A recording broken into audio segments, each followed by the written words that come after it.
Romik, ini kita Ya, ya. langsung menuju ke tanya jawab Boleh, karena boleh, boleh, boleh. oke, Kita banyak sharing-sharing aja ya, teman-teman. iya. Oke, kita mulai dari Bu Emilia ya. Anak Monggo, saya monggo, suka monggo. main HP, Pak. Ya, Gimana untuk mengurangi HP ya. kalau saya jarang marah atau ngomel? Oh, maksudnya kalau nggak diomeli, anaknya main HP terus gitu mungkin ya Ya, maksudnya. ah. Oke, Oke. Langsung ya, Bu ya. oke, silakan Pak. Sebenarnya Anda tidak perlu marah-marah. Kalau Anda mau ngambil HP, ambil saja tanpa ada kemarahan. Ini seringkali orang itu mempaketkan gitu ya. Jadi kalau negur harus dengan amarah. Kalau misalnya Anda mengingatkan harus membawa amarah. Kenapa harus Anda paketkan begitu gitu kan? Anda kalau negur, negur aja, relax begitu kan? Ketika Anda mengingatkan, ya Anda ingatkan aja, relax. Tenang aja, tidak perlu dicampur dengan kemarahan. Ini terkait dengan HP ini, saya punya pengalaman juga. Terutama anak saya yang empat-empatnya juga terpapar HP juga. Sempat terpapar HP tahun kemarin, teman-teman. Dan saya lakukan adalah, saya membawa HP itu dengan penuh senyuman. Waktunya udah selesai, HP 1 jam, kan janji 1 jam, begitu kan. Ya udah saya ambil aja dan kepala dingin, kenapa harus pakai amarah? Oke, misalnya anak berontak, oh nggak bisa ini, udah lain sebagainya, begitu ya. Oke, kalau sampai masih main HP lagi, nggak apa-apa. Kamu lanjutkan, tetapi sorry to say, kamu besok tidak akan dapat uang jajan, dan kamu juga tidak akan dapat fasilitas HP. Dan saya ngomongnya tuh dingin sekali, biasa aja, relax, begitu ya. Tetapi yang paling penting sebenarnya bukan pada amarah, bukan pada itu, ya bukan, itu nggak penting. Yang paling penting adalah Anda walk the talk. Anda harus mengamalkan, Anda harus melakukan apapun yang Anda omongkan. Dan nyata benar ketika saya bilang bahwa besok kamu nggak dapat akses HP, WiFi juga tidak dapat, gitu kan, karena saya ganti passwordnya, saya laksanakan benar itu. Akhirnya kemudian anak saya itu nangisnya luar biasa. Oh enggak, saya cuma lihatin aja begitu. Memang terluka juga, memang tidak nyaman juga. Ya Allah, anakku kok nangis begitu kan. Tetapi kalau seandainya kemudian saya memberikan lagi keringanannya, udah nanti ya kamu harus janji ya, harus tepat janji ya. Tepati janji kamu ya. Ya, ya, ya. Dan saat yang sama anak itu juga belajar bahwa ini bapakku ini kalah, ayahku ini kalah. Dengan tangisan-tangisan aja kalah begitu kan. Jadi kurang lebih begitu teman-teman ceritanya. Jadi ini bukan tentang amarah, tetapi bagaimana Anda bersikap dingin, bagaimana caranya Anda bersikap rileks terhadap apapun yang dilakukan oleh anak Anda. Jadi kalau mau ngambil, ambil aja. Kalau memang mau berhenti, ya udah berhenti aja. Kalau memang ganti password saja tanpa perlu amarah. Rileks teman-teman semuanya. Kan kita juga sudah hidup 30 tahun, 20 tahun. Kenapa nggak rileks juga ya menghadapi kehidupan begitu. Begitu teman-teman. Oke, selanjutnya dari Xiaomi. Silahkan. Ini Xiaomi. pertanyaannya adalah, jadi respon emosi apa yang boleh ditunjukkan ke anak-anak? Karena saya ingin anak juga mengerti tentang berbagai jenis emosi. Misalkan ketika sedih saya bisa menangis, karena Ya, saya ingin anak-anak paham bahwa sedih itu boleh menangis entah anak kecil ataupun dewasa. boleh. Boleh. Jadi terkait misalnya dengan tema-tema kemarahan, kita kadang-kadang, bahkan juga sering, kita tidak bisa menahan diri kita langsung begitu marah kepada anak kita. Nah, meskipun itu terjadi pada diri kita, dan kita ya Allah menyesal kok aku harus marah gitu kan. Justru ini menjadi menjadi momentum yang cukup bagus untuk menjelaskan kepada anak-anak kita, ayo ke sini Ndo, ayo ke sini Ndo. Kamu tahu nggak apa yang ayah bilang tadi? Ya, ayah bilang gini gini gini. Itu perilaku ayah bahwa ayah sedang marah sama kamu, begitu kan. Nah sebenarnya itu bisa dijelaskan begitu. Ayah sedang pusing, ayah sudah banyak pekerjaan, tiba-tiba kamu juga apa namanya, mainannya tidak dirapikan, padahal kan kemarin kesepakatannya harus dirapikan. Terus juga kamu jam segini juga waktunya mandi, ternyata kamu juga belum mandi juga. Sementara ayah datang ke sini dalam kondisi marah, dalam kondisi capek. Ketika ayah melihat seperti itu dan kemudian ayah marah, anda bisa menjelaskan seperti itu, teman-teman semuanya. Jadi tidak ada satupun momen-momen yang Anda lewatkan untuk mengedukasi anak Anda. Bahkan ketika Anda marah, ketika Anda sedih, ketika Anda murka, itu selalu ada momen-momen setelahnya untuk Anda jelaskan bahwa ini loh contoh orang sedih, ini loh contoh untuk kalau misalnya aku marah, ini loh contohnya kalau kita tidak suka, ini loh contohnya kalau kita jijik dan lain sebagainya. Kita bisa jelaskan dari hati ke hati, cuma itu bisa kita jelaskan ketika kita sudah menyentuh titik netral. Kita sudah tidak sedih lagi, kita sudah tidak marah lagi. Karena sia-sia juga kemudian kita mengedukasi orang lain, kita mengedukasi anak kita, sementara kita sendiri belum clear, kita sendiri belum netral, teman-teman semuanya. Oleh karena itu, tema-tema netral harus Anda catat mulai dari sekarang. Begitu. Oke. Ya, Silakan Bapak Ibu, jika ingin bertanya langsung, ini langsung saya silakan tanya aja. Nanti iya. ya tanya lewat Kecapean pesan kayaknya saya. Andin. Saya belakangkan ya. Iya, iya. Silakan, mungkin Pak Adi. Resen, resen. Pak Ini Adi adminnya silakan. kecapean. Pak Adi silakan. Ya, monggo, monggo. Oke, saya bacakan berarti ya. Iya, iya. Mau Oh, tanya. Pak Adi tuh, Pak Adi. Udah tuh, Pak Adi. Oke, silakan Pak Adi. Saya tadi off kamera karena kurang sehat. Siap, siap, Pak Baik, Adi. ada yang mau saya tanyakan mengenai bagaimana memulihkan dampak negatif ke anak yang terpapar emosi amarah orang tua yang setiap saat dirasakan seperti itu. Tapi dalam jangka pendek, seperti apa contohnya? Mungkin seperti itu, Coach. Itu anak sendiri ya, Pak? Atau gimana, Pak? Mohon maaf sekali lagi. Atau anak orang? Anak saya sendiri, Oke, siap. 4 tahun, seperti itu. Ya. Terima kasih, Coach. Ya. Sama-sama, Pak Adi. Langsung, Bu. Oke, silakan Pak Romi. Oke, Pak Adi, thank you banget, luar biasa. Ini kita sharing aja sih sebenarnya, kalau saya ngasih tahu rasanya kok tidak asik ya. Lebih baik kita berbagi pengalaman saja. Suatu ketika anak saya begitu marahnya luar biasa di salah satu tempat di ATK, di Royal ATK. Anda tahu ya, kalau misalnya Anda sering ke Malang, pasti tahu Royal ATK, toko yang paling besar untuk ATK gitu di Kota Malang. Dan saat itu anak saya meminta untuk belanja untuk mainan ya, untuk main di salah satu tempat mainan yang ada tulisannya itu adalah nggak boleh dinaikin. Sementara anak saya kan belum bisa baca. Dan kata-kata tidak boleh dinaikin itu bagi anak saya itu tidak penting. Pokoknya dia menarik, pokoknya dia asik, dan pokoknya dia itu bagus, maka saya harus bermain di situ. Dan saya cek ternyata harganya luar biasa bagus, teman-teman semuanya kisaran 9 juta. Nah, saat itu saya belum bawa duit 9 juta. Dan lagi pula memang saya tidak membutuhkan mainan itu gitu kan. Karena di rumah itu sudah cukup banyak mainan. Tapi anak saya kan tidak mengerti tentang itu gitu kan. Anak saya pun juga tidak memahami itu. Akhirnya kemudian terjadilah pertengkaran antara saya dengan anak saya. Kemudian saya berpikir bahwa kalau seandainya saya bertengkar dengan anak saya yang usianya 4 tahun, berarti sebenarnya saya menjadi anak kecil dalam versi anak dewasa. Akhirnya kemudian saya bawa anak saya ke tempat yang agak aman, yang jauh dari lalu lalang manusia dan jauh dari perkacaan. Akhirnya kemudian di situ anak saya itu muntah, teman-teman semuanya, karena menahan emosi yang luar biasa. Saya lihat dia dari kejauhan, karena ketika saya harus mengambil anak saya dalam kondisi marah, yang terjadi adalah dia akan mukul-mukul saya, dan kemudian apa yang terjadi juga saya pun juga akan terbawa emosi saya. Saya menjadi semakin marah. Akhirnya kemudian saya lihat dari kejauhan, yos tunduk, nek sampean mau marah-marah, oh nek sampean mau ngamuk-ngamuk, oh boleh, nggak apa-apa. Mau muntah-muntah, oh tenang aja, aku yang akan bersihkan begitu kan. Akhirnya 20 menit kemudian reda. Luar biasa. Nah, dari situlah kemudian terjadi pembelajaran-pembelajaran. Duk, kamu marah ya. Jadi usia 4 tahun sudah saya ajarkan begitu. Duk, kamu marah ya. Kamu tidak suka ya. Ya langsung kemudian dia keluarkan semua marah-marahnya dia gitu dan lain sebagainya. Akhirnya kemudian terakhir, Duk, kamu mau marah-marah lagi apa enggak sama aku? Dia bilang aku nggak mau. Akhirnya minta maaf. Nah, hal yang sama saya kira ketika seorang ayah marah dan kemudian terpapar dan anaknya terpapar dan kemarahan-kemarahan yang terjadi pada terpapar kemarahan-kemarahan orang tuanya, maka baiknya kalau kemarahan-kemarahan itu begitu intens untuk hal-hal yang sekalipun, untuk hal-hal yang ternyata kok hal kecil pun juga membuat aku marah ya, maka saya kira tidak ada salahnya kalau misalnya segera untuk berangkat kepada ahlinya. Kayaknya ini aku ada suatu hal yang harus aku bereskan deh di masa lalu aku, begitu kan.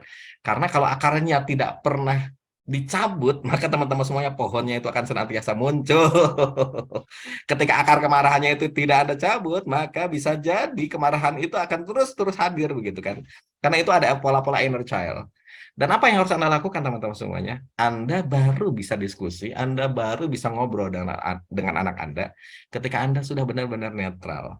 Jangan kemudian Anda ngobrol dengan anak Anda itu dalam kondisi marah. Karena kenapa? Karena ada kecenderungan kita ini akan menggurui anak. Nah, sampean tahu kan kalau kamu tidak manut sama aku, apa yang terjadi?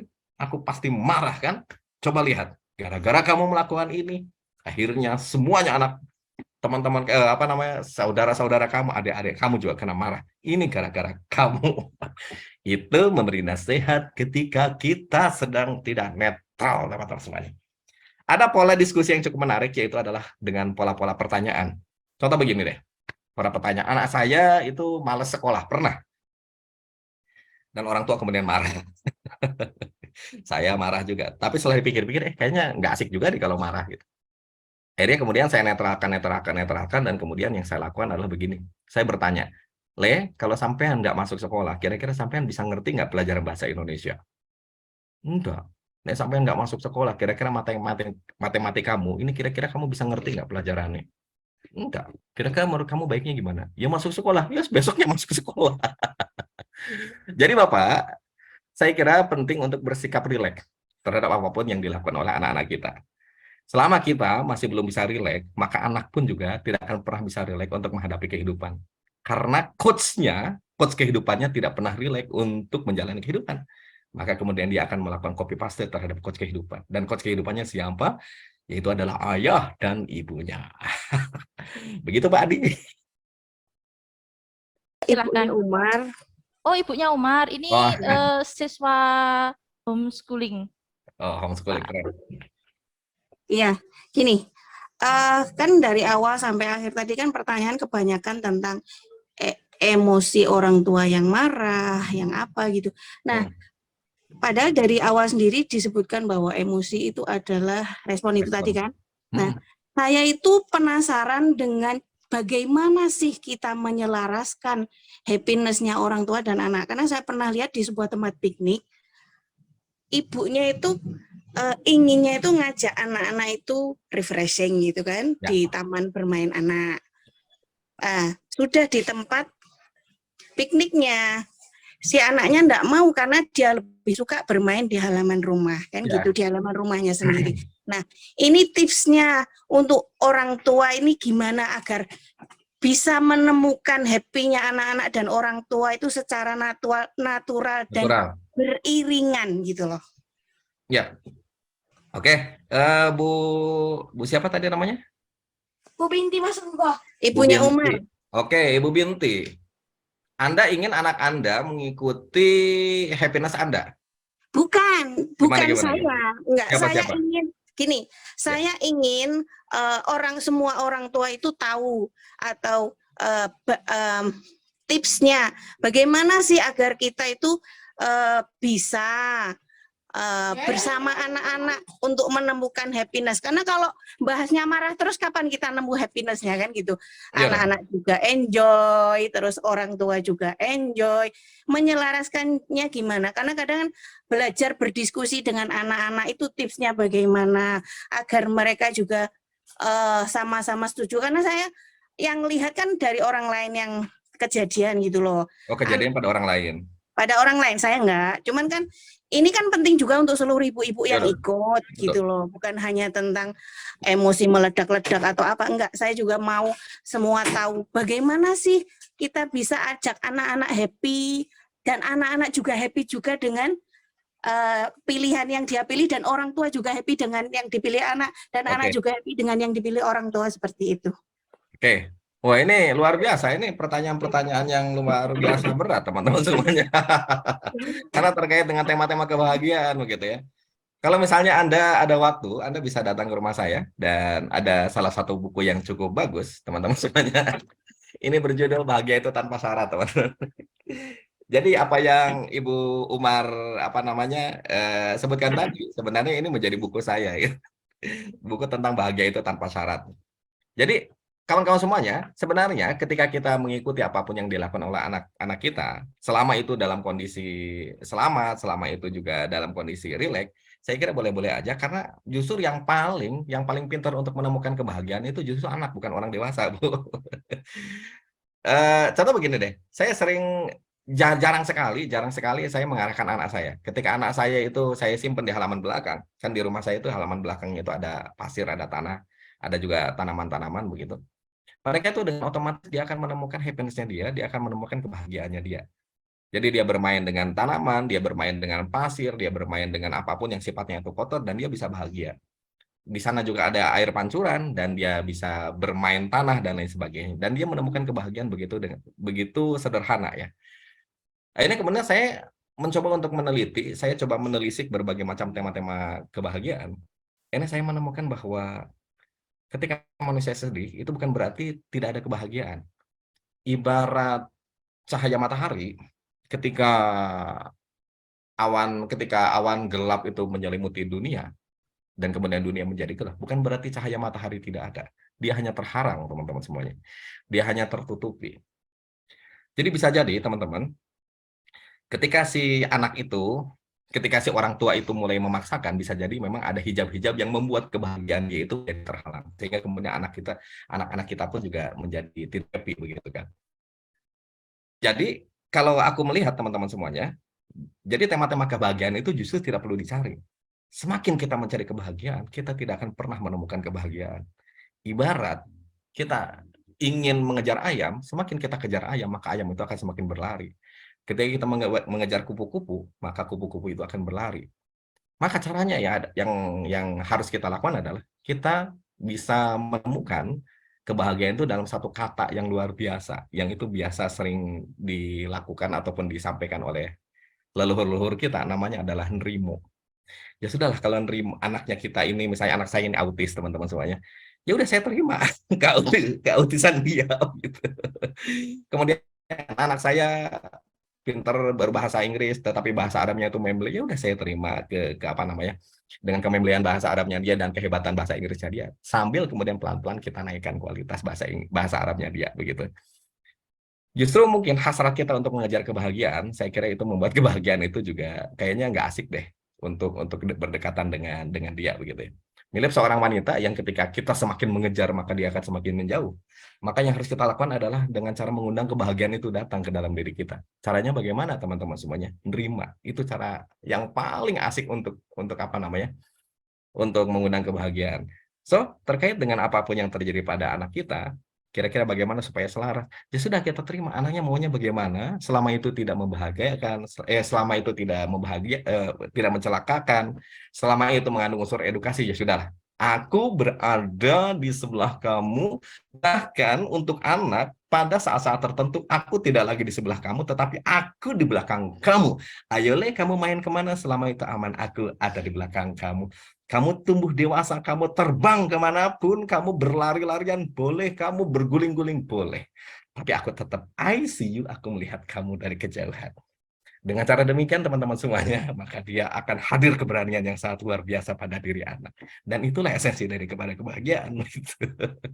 Begitu kurang lebih, Ibu Umar. Oke, terima kasih. Karena saya juga ingin ibu-ibu yang lain juga bisa menerima bahwa anak-anak itu juga punya keinginan, anak-anak juga punya inisiatif, dan lain sebagainya. Terima kasih. Sama-sama. Oke, terima kasih Bu Mar. Closing statement yang sangat luar biasa, teman-teman semuanya. Jadi, ketika di luar sana banyak hiruk-pikuk, ketika di luar sana itu banyak keramaian-keramaian yang itu mendistrak fokus kita, mendistrak berbagai macam kedamaian batin kita, maka saya sangat merekomendasikan kepada panjenengan semuanya untuk sesekali melakukan hening.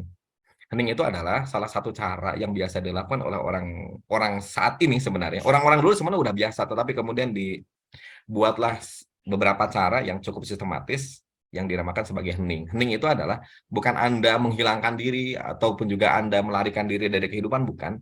Tapi tentang menjaga tangan kita itu supaya tidak banyak scroll HP, ya teman-teman semuanya. Ayo, kalau nggak percaya Anda scroll aja selama 5 jam, insya Allah pikiran Anda akan sumpek, teman-teman semuanya ya. Akan ruwet hidup Anda. Nah, Salah satu cara yang biasa dilakukan oleh orang-orang dahulu itu ayah-ayah kita lah. Kalau sudah maghrib kan diem gitu kan, di teras gitu, nggak ngapa-ngapain atau juga ngaji gitu, nggak ketemu sama orang lain, cuma ngaji gitu kan. Setelah itu kemudian setelah ngaji, pada isya kemudian nemenin anak-anak belajar, setelah itu ditutup pintunya dan kemudian lampu dimatikan, tidur serilek gitu teman-teman semuanya.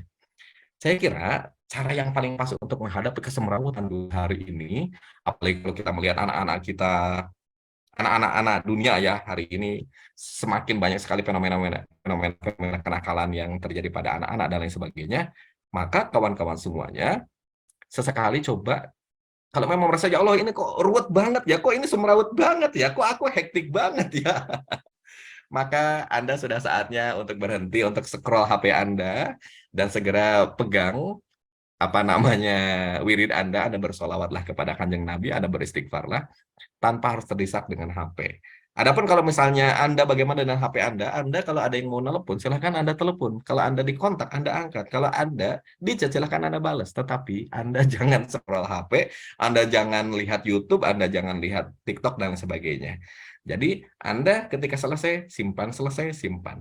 Anda dengan diri Anda sendiri, Anda jadi manusia seutuhnya, yang ada pikirannya di hari ini ada di sini, menit ini juga di sini, pikiran Anda, hati Anda, batin Anda menyatu dengan tubuh Anda, tidak kemudian pikiran hati Anda di sini, pikiran Anda kemana-mana. Nah, itu menjadi semakin semrawut. Dan itu adalah cara tercepat untuk memperbaiki emosi kita, untuk memperbaiki kebahagiaan kita, kalau kata Ibu Umar begitu. Itu cara yang paling cepat. Insya Allah satu hari pun juga dapat, insya Allah begitu ya. Begitu teman-teman semuanya, thank you banget. Semoga bermanfaat untuk panjenengan semuanya. Thank you pada Bu Uli Muslikah, kepada Creative Homeschooling luar biasa. Thank you banget. Assalamualaikum warahmatullahi wabarakatuh. Waalaikumsalam warahmatullahi wabarakatuh. Baik.